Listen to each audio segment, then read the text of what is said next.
கர்த்தருடைய பரிசுத்த நாமம் வாழ்த்தப்படுவதாக. இயேசுவை போல மாறணும் பாகம் 4 உங்களை சந்திப்பதில் நான் ரொம்ப சந்தோஷமா இருக்கிறேங்க.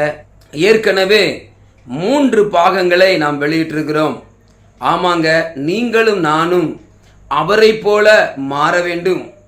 அவர் இந்த பூமியில எந்த சுபாவத்தை குணாதிசயத்தை வெளிப்படுத்தி வாழ்ந்தாரோ அதே சுபாவத்தோடு குணாதிசயத்தோடு நாம் வாழ வேண்டும் என்பதற்காகவும் இயேசு இந்த பூமிக்கு வந்தார் என்பதை நீங்கள் மறந்து போகக்கூடாது.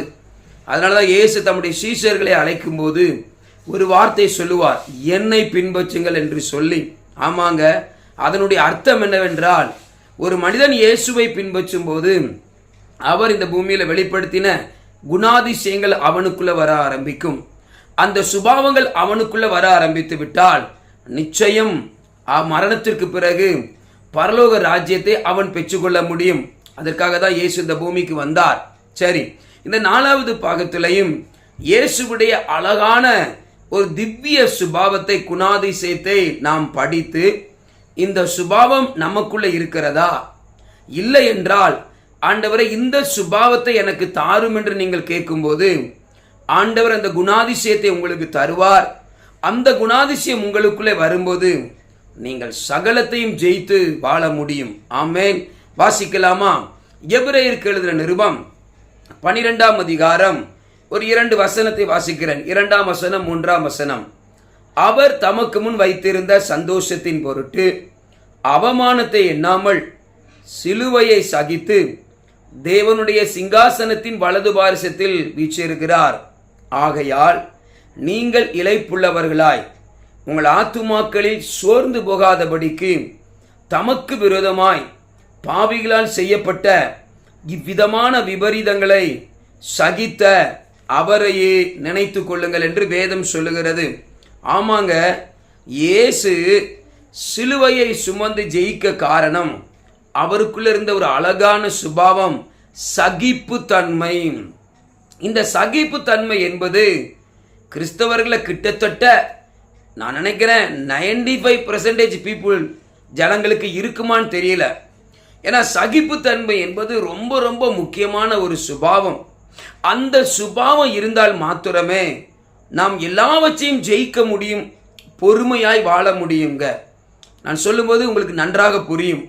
வேதத்தில் இந்த சகிப்பு தன்மைக்கு கொடுக்கப்பட்டிருக்கிற விளக்கம் என்ன தெரியுமா? தொடர்ந்திரு, அடங்கி இரு. என்னது? தொடர்ந்திரு, அடங்கி இரு. அதுக்கு பேர் தான் சகிப்பு தன்மை. இது கிட்டத்தட்ட 17 முறை வருகிறது.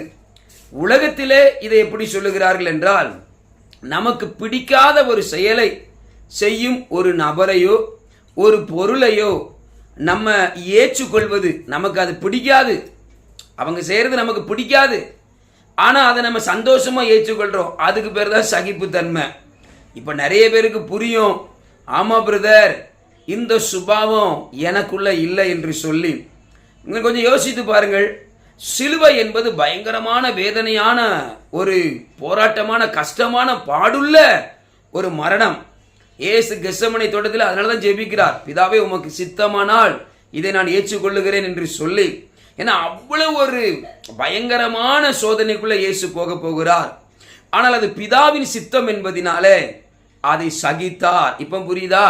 இப்போ உங்க வாழ்க்கையில உங்களுக்கென்று கொடுக்கப்பட்ட சோதனைகள், பாடுகள், சிலுவையை, அந்த வாழ்க்கையை நீங்கள் வாழ்ந்து அதை சந்தோஷமா ஏற்றுக்கொண்டு ஜெயிக்க வேண்டுமானால் உங்களுக்குள்ள சகிப்புத்தன்மை இருக்கணும்.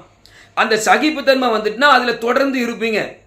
அந்த பாடுகள்ல, சோதனையில தொடர்ந்து அடங்கி இருந்து, அதை தொடர்ந்து இருந்து அடங்கி இருந்து அதுல ஜெயிச்சு வந்துடுவீங்க. ஏன்னா சோதனை யாருக்கு பிடிக்கும்? இந்த உலகத்துல யாருக்குமே பாடு சோதனைகள் பிடிக்காது. ஆனா தேவ திட்டமானால் அதை நீங்கள் ஏற்றுக்கொள்வீர்கள், அதிலே வாழ ஆரம்பித்து அதை சகித்து ஜெயிக்க ஆரம்பித்து விடுவீர்கள். நல்லா புரியுதா? இப்போ சகிப்புத்தன்மைனா என்னன்னு இன்னொரு உதாரணம் சொல்றேன். அநேகருடைய வாழ்க்கையில கணவர் தனக்கு பிடித்தார் போல் இருக்க மாட்டார்கள். அநேக கணவருக்கு தனக்கு பிடித்த போல மனைவி இருக்க மாட்டார்கள். அதுக்காக டைவர்ஸ் பண்ண முடியுமா? அவங்கள தள்ள முடியுமா? முடியாது. அவங்க கூட நம்ம வாழ்ந்து தான் ஆகணும். ஆமாவா இல்லையா? நமக்கு பிடிக்கல, நம்ம கணவர் செய்யறது, நம்ம மனைவி செய்யறது நமக்கு பிடிக்கல. ஆனா அதை ஏற்றுக்கொண்டு தான் ஆக வேண்டும். அதிலே பழகி அவர்களோடு இருந்து வாழ்ந்துதான் ஆக வேண்டும். தொடர்ந்திரு, அடங்கியிரு. இந்த சகிப்புத்தன்மை வந்துட்டுனா நிச்சயம் ஒரு நாள் உங்க கணவர் ரட்சிக்கப்படுவார், உங்க மனைவி ரட்சிக்கப்படுவார்கள், டைவர்ஸே வராது. உண்மைதானே? அதே போல திருச்சபையை எடுத்துக்கொள்ளுங்க. சபையிலே உங்களுக்கு பிடிக்காத நிறைய காரியங்கள் நடக்கும். உங்களுக்கு பிடிக்காத நபர்கள் கூட இருப்பார்கள். அதுக்காக சபையை விட்டுவிட முடியுமா? சபையை உதறி தள்ளிட்டு ஓட முடியுமா? அதுலேயும் நீங்கள் சந்தோஷமாய் அதை ஏற்றுக்கொண்டு இது என்னுடைய திருச்சபை, தேவன் எனக்கு கொடுத்த திருச்சபைன்னு அதில் தொடர்ந்து அடங்கி இருந்தால் மட்டும்தான் ஒரே சபையில் நிலைத்து நின்று நம்ம ஆசீர்வாதத்தை சுதந்திரிக்க முடியும். இப்போ நிறைய பேருக்கு ரொம்பவே நல்லா புரியுது. ஓஹோ, இதுதான் சகிப்புத்தன்மை. மாமியாரை பிடிக்காது, நாத்தனாரை பிடிக்காது, ஆனால் நம்ம அவர்களோட வாழ்ந்து தான் ஆகணும். நம்முடைய தெருவில் இருக்கிற நிறைய பேர் செய்கிறது நமக்கு பிடிக்காது, ஆனால் அந்த தெருவில் நீங்கள் இருந்து வாழ்ந்து தான் ஆகணும். அதை நீங்கள் ஏற்றுக்கொண்டு தான் ஆகணும். பிடிக்கல ஏற்றுக்கொண்டு தான் ஆகணும். அதில் தொடர்ந்து சகித்து இருந்தால் மாத்திரமே நீங்கள் பரலோக ராஜ்யத்தை பெற முடியும். நல்ல கர்த்தர் பேசியிருக்கிறார்களா? சகிப்புத்தன்மைனா என்ன? தொடர்ந்திரு, அடங்கி இரு. இதைத்தான் உலகத்தில் சொல்றாங்க. நமக்கு பிடிக்காத ஒரு செயலையோ ஒரு பொருளையோ நம்ம ஏற்றுக்கொள்றோம் தெரியுமா? நமக்கு பிடிக்கல, ஆனா ஏற்றுக்கொண்டு அதோட வாழ்கிறதற்கு பெயர் தான் சகிப்புத்தன்மை. இது இயேசுவினிடத்தில் இருந்ததுனால சோதனையை ஜெயித்தார், சிலுவையை ஜெயித்தார், சாத்தானை ஜெயித்தார். ஆமேன். பெரிய உயர்வை பெற்றுக்கொண்டார்.